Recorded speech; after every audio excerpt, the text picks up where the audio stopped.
Welcome, brave soul, I am the forgotten storyteller. Before we begin, tap that like button if you dare, and drop a comment below telling me where in the world you're listening from. And if you make it to the end of this video, I hope to see you in the next story. I hope you're ready, because I am. Let's begin. Whispering Pines wasn't just a town, it was a hushed secret, nestled deep within ancient forests that whispered forgotten names in the wind. And at its edge, a secret of its own festered, an old, abandoned playground. Overgrown with tenacious weeds, half-buried equipment rusted into gnarled, skeletal forms, it was a place locals avoided. They said it was cursed. They said the swing set, perpetually moving even when the air was utterly still, was proof of the chilling truth. For 15 years, it had held a grim distinction, the place where Lena Morgan and a handful of other children, including Ava Sinclair's younger brother, Tom, had vanished without a trace. The fluorescent hum of the Whispering Pines gas station clawed at the quiet morning, a stark contrast to the figure standing barefoot on the grimy concrete. She was a woman, perhaps 28, slender and pale, her eyes wide with a confusion that felt too deep for simple disorientation. Her clothes, a faded t-shirt and ripped jeans, looked as though they'd been scavenged from a forgotten attic. She clutched a crumpled map, her knuckles white. The attendant, a burly man named Gus, had called it in. Chief Griggs, a man whose face was etched with the weariness of 1,000 small-town tragedies, arrived shortly after. "Name, ma'am?" Griggs asked, his voice flat with routine. "Lena," she whispered, her voice a reedy rasp. "Lena Morgan." Griggs felt a cold dread trickle down his spine. Lena Morgan. The name was a ghost in Whispering Pines, a scar on the collective memory. He ran her prints, took a DNA sample, half expecting a mistake, a cruel joke. But the results came back, impossibly, undeniably positive. This woman, fully grown with the body of a woman in her late 20s, was the 13-year-old girl who had vanished from the playground 15 years ago. Lena remembered everything. Not like a dream, but with the visceral clarity of recent trauma. Every horrifying moment, every echoing laugh that twisted into a scream. She had been living inside the playground. Not under it, not near it. In it. As if the old, rusted metal and splintered wood had opened like a maw, swallowing her into a pocket dimension woven from childhood nightmares. "I need to speak to her," Lena rasped, her eyes wide and fixed on Griggs, a desperate plea in their depth. "Ava Sinclair. Her brother, Tom. He was with me. Tell her." Lena's voice caught, a shiver running through her gaunt frame. "Tell her I know where he is." Ava Sinclair, a local journalist whose brother's disappearance had carved a permanent ache in her heart, nearly dropped the phone. Lena Morgan. Her brother's friend. Returned. It was a miracle, a horror, a vindication all at once. She was there at the station within minutes, her own grief and hope clashing like thunder. Lena sat across from her in a sterile interrogation room, a blanket draped around her shoulders, a mug of cold tea untouched. She looked fragile, but her gaze was unsettlingly direct. "The playground," Lena began, her voice gaining a surprising strength. "It's cursed ground. Not just old dirt and rust. It's alive. A malevolent spirit, ancient and hungry, created it. It feeds on lost innocence." Ava listened, transfixed, as Lena painted a picture of a dimension beyond human comprehension. The playground lured children with the promise of endless laughter and games, then trapped them in time. "They never age," Lena explained, her voice dropping to a whisper. "They relive the same terrifying day over and over. A loop of fear and play, an endless meal for that thing." But Lena had been different. She had resisted. She didn't know how, only that the playground's grip on her had never been complete. While other children remained frozen, she had aged, slowly, painfully, over 15 years. Her unique resistance, she believed, was why she could finally escape. But the others, including Tom, were still trapped as children. "It's tied to something older," Lena continued, leaning forward. "Symbols. Patterns. The dates of the disappearances, they're not random. They're tied to old folk rituals, meant to appease the hollow ones. Vengeful spirits of children who were wronged long, long ago. The playground isn't just a prison, it's a living altar, a gateway for them. Lena's eyes, ancient and haunted, met Ava's. There's one way to break the curse. Someone who left this place, who truly escaped its grasp, must go back willingly. Not as a child, but as an adult. They have to find the anchor. It's a buried object, a focal point that holds the spirit world open. Ava, her heart pounding with a desperate, terrifying hope, didn't hesitate. "I'll go," she choked out, her voice raw. Lena's face softened for a moment, a flicker of something close to pity. "Ava, adults can die there," she warned, her voice grave. "Horribly. The entity can't feed on adult innocence, but it can tear apart an adult soul." Ava simply shook her head. "My brother is in there. What choice do I have?" Night fell, shrouding whispering pines in a deeper silence. The air grew heavy, damp with the scent of damp earth and decay. Lena and Ava stood at the edge of the abandoned playground, the swing set swaying languidly in the windless air. The rusted equipment cast grotesque shadows under the sliver of moonlight. "It's waiting," Lena murmured, her eyes fixed on the twisted metal slides. She carried a worn satchel filled with items. She pulled out a handful of old, plastic toys, a faded soldier, a chipped doll, a rubber ball, and a small, velvet pouch which, when opened, revealed a collection of tiny, discolored baby teeth. "Tokens," she explained. "From the trapped children. Lost things. There. Part of it." Lena placed the toys in a rough circle on the cracked asphalt. She then painstakingly arranged the teeth around them, tracing strange, jagged symbols with her finger in the dirt. Her lips moved, murmuring a low, droning chant that resonated with the silence of the night. The air grew colder, the scent of mildew intensifying. The swing set, which had been gently swaying, now began to move with violent, erratic jerks. A faint, almost imperceptible whisper seemed to emanate from the very ground beneath them. As Lena's chant reached a crescendo, the earth shuddered. The outlines of the playground equipment began to blur, shimmering like heat haze. The rust on the metal seemed to deepen, bleeding into the air.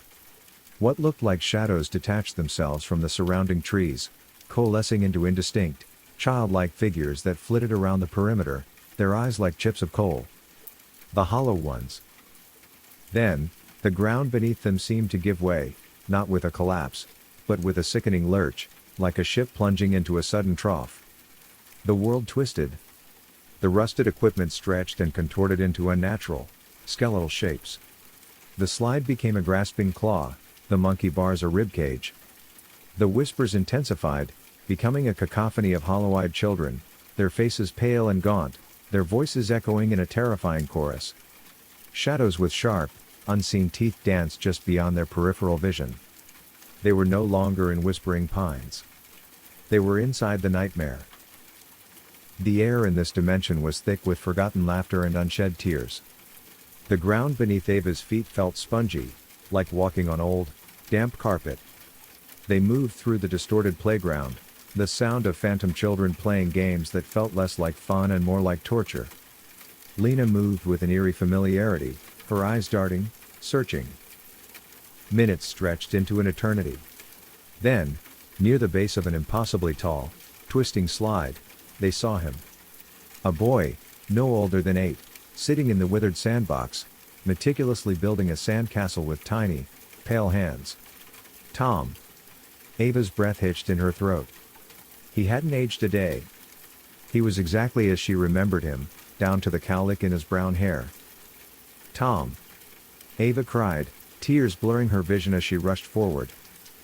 Tom looked up, his eyes wide and unblinking. He didn't smile, didn't embrace her. His expression was one of profound, ancient weariness. "Ava," he said, his voice flat, devoid of childhood warmth. "You shouldn't be here." Ava knelt, reaching for him, but he recoiled. "Tom, we can go home." Lena found a way out. The boy's gaze drifted to Lena, a flicker of something like pity, or perhaps dread, in his eyes. "She let you go," he said, His voice barely a whisper, but it chilled Ava to the bone. "But she won't let you take us?" Ava frowned, confused.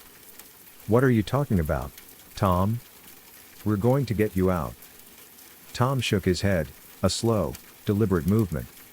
"You don't understand. Lena. She was never meant to leave permanently. She was always part of her plan." A chill, colder than any other, began to spread through the spectral playground. Lena, standing a few feet behind Ava, still, silent, began to change. Her posture stiffened, her gauntness transforming into something more angular, more brittle. Her eyes, which had held such desperation, started to darken, the whites receding into an inky blackness that seemed to swallow the light. A faint, terrible smile, not her own, stretched her lips. "Tom," Ava whispered, stumbling backward. The voice that emerged from Lena's throat was no longer hers. It was a chorus of whispers, a symphony of lost children, deep and resonant and utterly terrifying. The innocent soul. So precious. So hard to obtain. It was then that Ava understood. The horrifying, grotesque truth. Lena's escape wasn't a triumph. It was a trap. The entity, the malevolent spirit of the playground, had used her to lure back an adult soul, something it couldn't touch, couldn't feed on, before. The real Lena. She never escaped, did she? Ava breathed, her voice trembling. The blackness in Lena's eyes intensified, spreading like ink across her face. The smile widened, showing too many teeth. "She is here. Always. As am I. I am the anchor, little journalist. The true form of this place. Shaped from their innocence. Woven from their fear." Lena's hand, now impossibly long and thin, reached out. It wasn't Lena anymore. She was the playground. The entity had been wearing her face, shaping her from innocence into bait, a vessel for its ancient, hungry core. Panic seized Ava, but a desperate, primal instinct for survival clawed its way through her terror. The playground thrummed, twisting around her, the air filling with the cacophony of trapped, whispering children. "Lena, no," the entity lunged, its skeletal fingers stretching. Ava stumbled back, her eyes scanning the impossible landscape. Her gaze fell on Tom, still sitting in the sandbox, his small face etched with a despair that went beyond his years. And then she remembered. A small, wooden music box, hand-painted with flowers, his favorite. He'd carried it everywhere before he disappeared. She'd packed it in her own bag, a morbid comfort, a keepsake to touch the last connection she had to him. With a desperate surge of adrenaline, Ava ripped open her bag. Her fingers closed around the smooth wood of the music box. The entity was almost upon her, its many whispers rising into a terrifying shriek. "Tom!" Ava screamed, her voice tearing through the oppressive silence. "Your music box." The entity recoiled, a flicker of confusion crossing its black eyes. Tom, for the first time, looked at her with something akin to recognition, a spark of the boy he once was. "You're not getting me!" Ava roared, a strength she didn't know she possessed surging through her. She aimed for the black, swirling vortex where Lena's heart should have been, the very core of the entity's shifting form. With all her might, she hurled the music box. It spun through the air, a small, defiant projectile against the monumental horror. It hit the entity with a sickening splat, not of flesh, but of decaying wood and rust. A high-pitched, agonizing wail tore through the dimension, a sound of ancient pain. The music box, instead of breaking, glowed with a faint, internal light. A fragile, tinny melody, the one Tom loved, began to play. The illusion shattered. The playground buckled. The twisting metal screamed, rending itself apart. The whispers of the children rose, not in terror, but in a brief, agonizing chorus of relief. For a fleeting moment, their translucent forms shimmered, unfettered, before dissolving into pure light. Tom looked at her, a genuine smile, innocent and childlike, gracing his lips for the first time in 15 years. Then, he too, faded. The ground beneath Ava's feet ripped open. The twisted structures of the playground imploded, swallowing themselves, collapsing inward as if devoured by a bottomless maw. Ava fell, caught in the vortex of tearing reality, screaming as the darkness consumed her. She awoke on rough asphalt, gasping, coughing up dust and bile. The gas station attendant was staring at her, wide-eyed. No one else was around. The old playground was gone. Flattened. As if devoured by the very earth it sat upon. Her brother was gone, but his smile, that final, fleeting moment of peace, was seared into her mind. He was not forgotten. Lena Morgan's name was never found again in any database, any record. It was as if she had never existed. Months later, the Whispering Pines Town Council, eager to erase the town's infamous scar, approved a new housing development where the playground once stood. Rows of pristine, cookie-cutter homes bloomed on the freshly turned earth. One sunny afternoon, a young child, out on a picnic with her family, ran ahead, giggling. Her parents called out, but the giggling faded.